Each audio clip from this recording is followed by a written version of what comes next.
Bonjour, vous êtes tous là?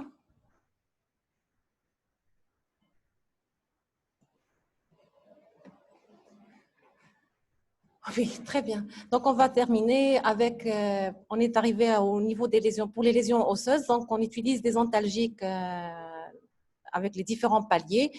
Les biphosphonates, c'est un moyen thérapeutique donc, qui va diminuer le risque d'événements osseux. La radiothérapie en cas de fracture ou de lésion lithique menaçante. Et on va, dans le cas où vous avez une compression médulaire, on va utiliser ce qu'on appelle la laminectomie décompressive. En cas d'hypercalcémie, vous allez mettre une hyperhydratation alcaline, de la corticothérapie, des biphosphonates, vous avez plusieurs moyens, donc l'arédia, l'acide zoledronique. Le denosumab est un anti-rancligouin, donc qui est utilisé surtout en cas d'insuffisance rénale. Vous avez vu tout à l'heure dans la physiopathologie, on a incriminer donc le rancligouin il y a une augmentation du rancligouin qui est à l'origine du myélome multiple. Les infections, donc on utilise un traitement préventif par les immunoglobulines polyvalentes, donc injection d'immunoglobulines polyvalentes. Traitement curatif par l'antibiothérapie, donc surtout quand on a une pneumopathie à pneumocoque. Le syndrome d'hyperviscosité qui est rare, mais dans ce cas, quand il existe, on va utiliser un échange plasmatique. L'insuffisance rénale, vous allez mettre le patient sous une hyperhydratation suffisante pour en prévenir l'origine fonctionnelle. Contre-indiquer les produits de contraste et les médicaments néphrotoxiques. Et dans les formes graves, on peut arriver jusqu'à une dialyse.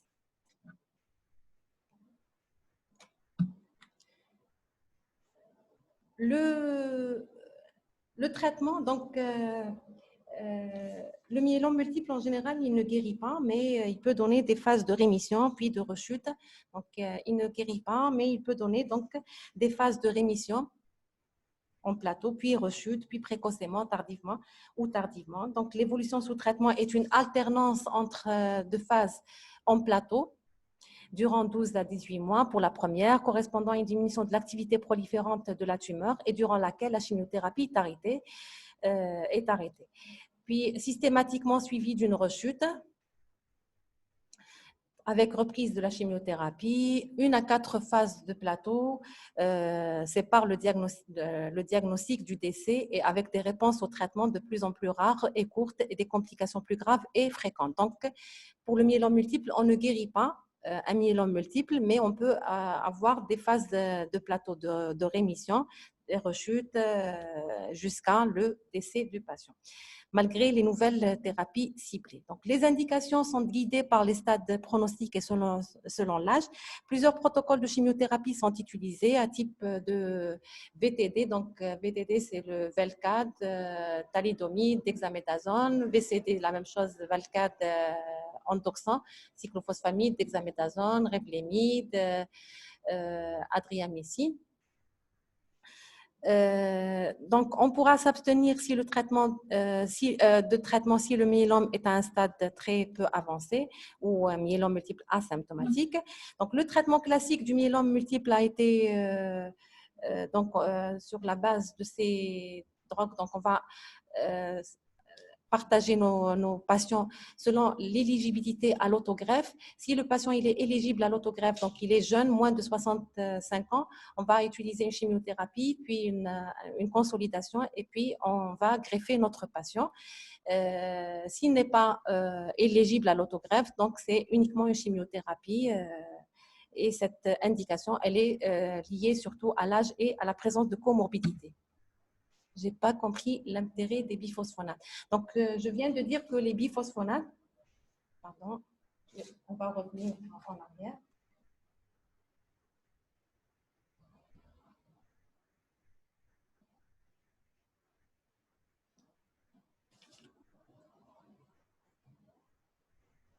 Donc, je viens de dire que les biphosphonates sont des ralentisseurs du remodelage osseux qui vont agir par inhibition de l'activité ostéoclastique.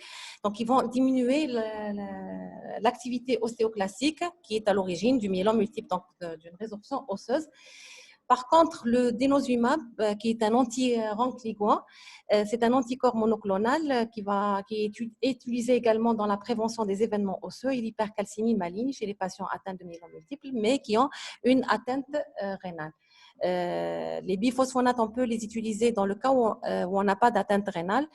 Mais le denosumab, si vous avez une atteinte rénale, donc vous êtes obligé d'utiliser ce médicament qui est très efficace et qui va donner pratiquement les mêmes résultats que les biphosphonates.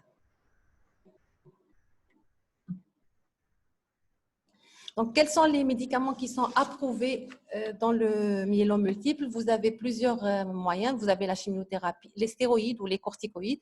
La chimiothérapie est dans le chef de file, le melphalan ou l'alkéran, cyclophosphamide, l'adriamycine, la bendamucine.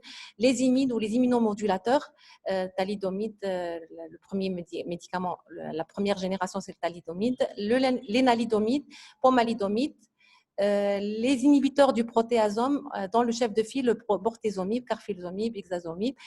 Et vous avez d'autres moyens, les anticorps monoclonaux anti-CD138, le daratumumab, et l'elotuzumab, c'est l'anti-CD38. Pour ce qui est de l'autogreffe, donc l'autogreffe, donc on avait dit, elle est réservée pour les sujets jeunes de moins de 65 ans qui sont éligibles à l'autogreffe. C'est quoi cette autogreffe? Donc, elle va consister à prélever les cellules souches qu'on nettoie des cellules porteuses de la maladie et qu'on congèle. Puis, on va mettre le malade en aplasie, donc une destruction totale des plasmocytes et même des cellules normales. Et on réinjecte alors les cellules souches dont on a prélevé, dont on a traité, qui vont régénérer des plasmocytes sains. Donc, les résultats sont très favorables. On a terminé, donc take home messages. Donc, il faut savoir que tous les myélomes multiples évoluent, sont issus de MGUS ou de la gammapathie monoclonale de signification indéterminée, donc 1% par an d'évolution de MGUS en myélome multiple symptomatique. Donc, on peut avoir un myélome multiple asymptomatique. Il n'y a pas de signe de critère CRAB. Le myélome multiple symptomatique, c'est la même chose, plus ou moins un critère, donc au moins un critère CRAB. Et vous avez vu, c'est quoi les critères CRAB? C'est un acronyme anglais, calcémie, R, c'est le rein, A, anémie, et B, c'est bone lesion. Les urgences diagnostiques dans le myélome multiple consistent en l'insuffisance rénale aiguë, l'hypercalcémie, le syndrome d'hyperviscosité et une compression médulaire dont il va falloir agir très rapidement. Le bilan initial qu'on doit réaliser, donc un bilan sanguin, bilan urinaire, la ponction de moelle et l'imagerie. Donc, le bilan sanguin comporte le bilan rénal, l'électrophorèse des protéines sériques, l'immunofixation, le dosage des immunoglobulines, les chaînes légères libres dans le sang. Urinaire également, la recherche de protéinurie de 24, donc on va réaliser une protéinurie de 24 heures, une électrophorèse des protéines urinaires, la recherche de la protéine Benz-Jones. Au niveau de la moelle, donc un myélogramme qui va rechercher donc la plasmocytose médulaire et également pour nous permettre de réaliser la cytogénétique par fiche. L'imagerie, donc la radio du squelette et plus ou moins l'IRM, donc les techniques de radiologie plus performantes. Le diagnostic différentiel du myélome multiple se fait sur la base d'un pic monoclonal, donc on peut retrouver dans les syndromes lymphoprolifératifs chroniques tels que la leucémie lymphoïde chronique et les lymphomes. La maladie de Waldenström, dans ce cas, le pic, l'immunofixation est une immunoglobuline M. Et également, on peut trouver un pic monoclonal dans les infections transitoires, surtout la tuberculose. Les formes particulières, vous avez le myélome multiple HN légère. Dans ce cas, on va avoir une hypogamma au niveau sérique et un pic monoclonal au niveau urinaire. Le myélome multiple non sécrétant. La leucémie à plasmocyte, donc je viens de dire qu'elle peut être une évolution de la maladie, donc du myélome multiple, ou alors c'est une leucémie de novo. Le POEM syndrome, dans ce cas, vous allez avoir des lésions ostéocondensantes. Il ne faut jamais faire de scintigraphie dans le myélome multiple parce que ce sont des lésions qui ne sont pas hyper fixantes, sauf pour le poème où vous allez avoir, donc vous pouvez faire la scintigraphie parce que ce sont des lésions ostéocondensantes. Et il faut toujours classer les patients selon la classification de l'ISS qui repose sur l'albumine et la bêta-2 microglobuline. Je vais vous donner le cas clinique si on a un peu de temps. Donc, je ne sais pas si vous êtes d'accord pour le cas clinique. Oui, d'accord. Donc, c'est le cas d'un homme de 79 ans qui est adressé pour anémie et lombalgie, évoluant depuis 3 mois. L'examen clinique retrouve un poids de 62 kg, un état général altéré, des douleurs osseuses, un syndrome anémique. La formule numération sanguine retrouve un taux de globules blancs à 9000 éléments par millimètre cube, hémoglobine 7 g par décilitre, calcémie à 110 mg par litre et une créatinémie à 21 mg par litre. La clearance de la créatinine est de 25,05 ml par minute. Quel est le diagnostic le plus probable? Quels sont les examens clés qui permettent d'asseoir le diagnostic? Quels sont les paramètres de la classification de l'ISS? Ce patient nécessite-t-il un traitement? Il faut argumenter votre réponse. Et quelle sera votre conduite pratique? Très bien. Donc, on va le faire rapidement ensemble. Quel est le diagnostic le plus probable? D'abord, on avait dit qu'il va falloir résumer le cas. C'est un patient de 79 ans qui présente une anémie, des lombalgies, des lésions osseuses, un état général altéré, un syndrome anémique. Donc, qu'est-ce qu'on a comme élément? Vous avez un syndrome osseux, un syndrome anémique, une altération de l'état général. Très bien. Au niveau de la formule numération sanguine, vous avez une anémie, 7 grammes par décilitre chez un homme de 79 ans. Cette anémie, elle a plusieurs mécanismes. Dans le mécanisme le plus probable, c'est l'hémodilution. Une hypercalcémie à 110 mg par litre et une insuffisance rénale avec une clearance de 25,05 ml par minute. Le taux de globules blancs, il est correct. Donc, quel est le diagnostic le plus probable? Certainement, c'est le myélome multiple. Quels sont les examens clés qui permettent d'asseoir le diagnostic? Très bien. Donc, on va faire une formule numération sanguine complète, un frottis sanguin, le médulogramme, la moelle, donc à la recherche d'une plasmocytose médulaire dont le pourcentage doit être supérieur ou égal à 10%. Dans l'hémogramme, on va avoir une anémie normochrome normocytaire arogénérative avec un taux de globules blancs et de plaquettes qui est normal au début. Ensuite, au frottis, on va trouver des cellules ou des globules rouges en rouleau, pas de cellules plasmocytaires au niveau du frottis sanguin.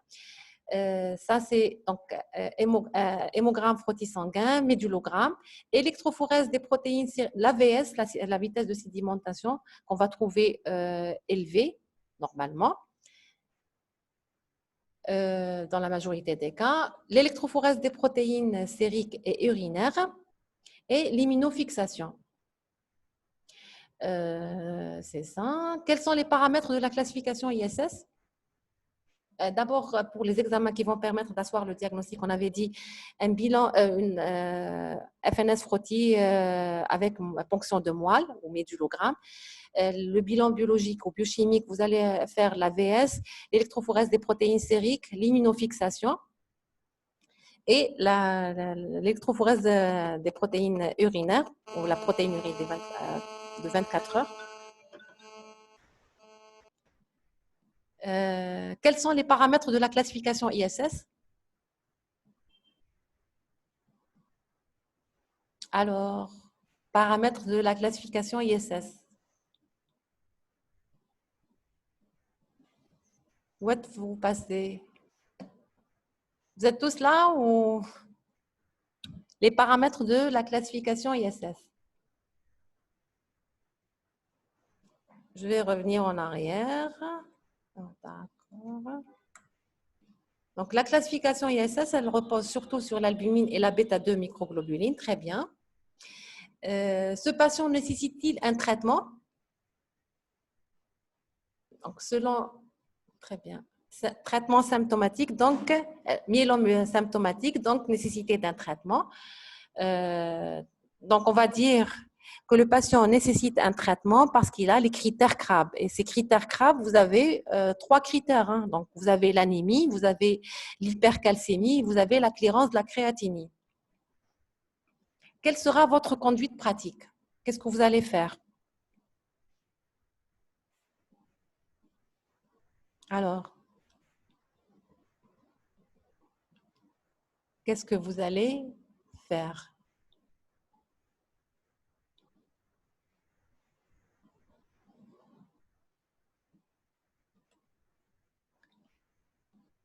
Oui. Transfusion, euh, on peut ne pas transfuser le patient s'il n'a pas de comorbidité, forte comorbidité. L'anémie, je viens de dire, elle a plusieurs mécanismes. Donc, elle peut être liée à l'insuffisance rénale, à la production d'interleukines, à l'insuffisance en érythropoïétine, une hémodilution. Donc, on peut, ou bien un problème immunologique. Donc, on va mettre uniquement une corticothérapie, mais on peut ne pas transfuser. Mais comme il est âgé, donc vous êtes amené à transfuser le patient. Le mettre sous antalgique, une hyperhydratation alcaline, les biphosphonates. Est-ce qu'on va mettre des biphosphonates, oui ou non? Les biphosphonates, on ne peut pas les donner. Non, non, on ne va pas mettre des biphosphonates, mais on va mettre le dénosumab parce qu'il a une insuffisance rénale. Très bien. Donc, insuffisance rénale, on va mettre le dénosumab qui est un anti-rancliguant et qui a pratiquement la même efficacité que les biphosphonates et qu'on peut utiliser dans le myélome multiple avec insuffisance rénale. Donc, vous avez d'abord le traitement symptomatique. Vous pouvez être amené à transfuser le patient. Comme il a une hypercalcémie, c'est une urgence thérapeutique. Donc, vous allez le mettre sous une hyperhydratation. Vous pouvez mettre le dénosumab parce qu'il a une insuffisance rénale. Ensuite, vous allez le mettre sous traitement. Et quel est le type de traitement que vous allez le faire? Traitement spécifique.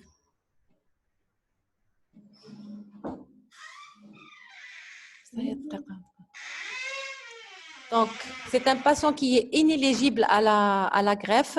Donc, on va uniquement utiliser de la chimiothérapie. On ne va pas être amené à l'autogreffer. On va utiliser un des protocoles qui sont disponibles, donc le Velcade ou bien le Melphalan M, prednisone, Revlimid, thalidomide, ou bien d'autres options thérapeutiques telles que la bendamustine. Donc, les patients qui sont inéligibles à la greffe sont mis surtout sous chimiothérapie et alexanian, oui, mais on doit rajouter les nouvelles thérapies ciblées. Hein. En plus de l'alexanian, qui est le melphalan plus la prednisone, on va ajouter la thérapie ciblée, entre autres le Velcade, le Revlimid, le thalidomide ou la thalidomide.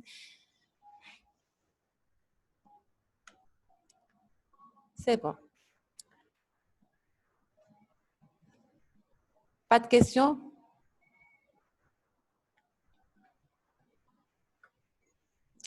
Merci pour votre attention.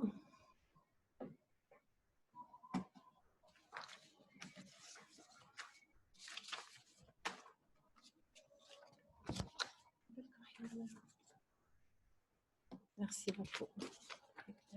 Bonne journée. Bonne journée. Merci.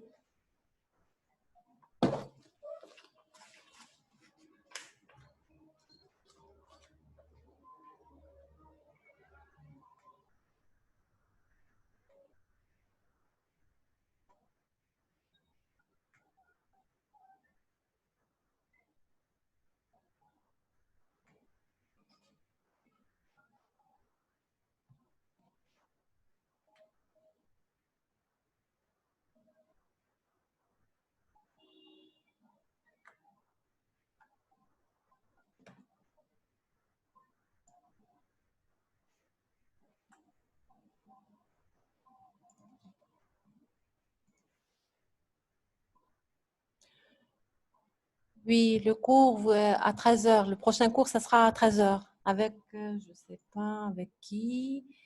Je vais voir.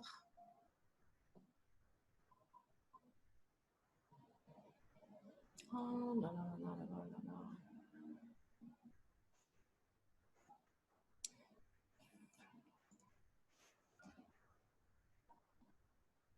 عبالك قفلت وهو مازال ما كملش البارتاج ديكو بس نعاود نحلو.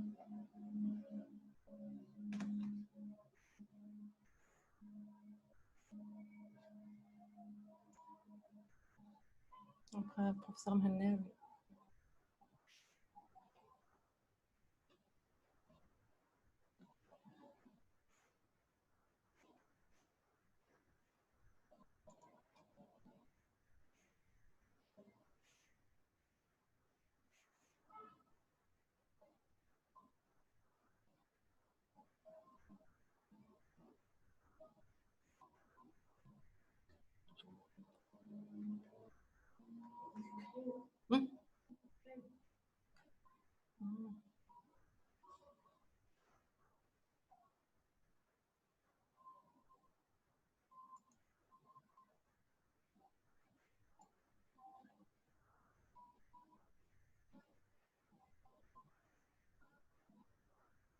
Ouais, professeur Mhenna.